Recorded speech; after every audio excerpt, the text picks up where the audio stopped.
first chord quality we're going to cover that's a little bit less common is the half-diminished 7th chord. We're going to start with our minor 7th chord by flatting the 7 and flatting the 3. And then we're going to take our 5th and flat that as well. This one ends up looking a lot like a minor 7 chord with a flat 5, and as a result, the half-diminished chord is often just called minor 7 flat 5. It sounds like this. Here are a few different chord symbols you might see for a half-diminished chord. Next, we'll build a fully diminished 7th chord. We'll flat our 7th, our 3rd, our 5th, and then we're going to flat our 7th again. It'll end up looking like a 6th. So if you like to think about it as a 6th, go for it. Whatever helps you play the chord the easiest. C diminished 7th chord looks and sounds like this. Here are a few different chord symbols that you might see that mean diminished 7th chord. Next, we'll cover the augmented major 7th chord. We'll start with our major 7th chord, and then we'll take our 5th and we'll raise it this time, moving G up to G sharp.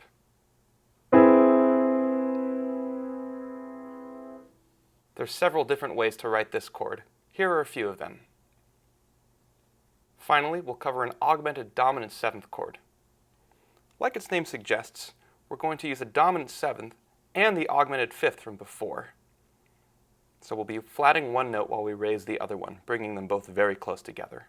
This is what this chord sounds like. Here are a few ways that you might see this chord written in music. Finally, slash chords. If you see one chord, a slash, and then another note, don't fret. It doesn't mean to play two chords at the same time. Rather, you'll play the first chord in your right hand, and then the note after the slash in the left hand. For C over E, we would play a C major chord, and then an E in the bass, like this. The function of a slash chord is to get you to play a new bass note under an already existing chord. Congratulations! You now have all the tools you need to work through 99.9% of chords. If you see chords that have ninths, 11ths, or 13ths, don't sweat it. These notes are called extensions or alterations if they have a flat or a sharp symbol next to them. They are to add color to a chord. They sound nice, but they're not essential to get through the song. Hey, thanks for watching. If you found this video helpful, give it a like so that we know you want to see more topics like this.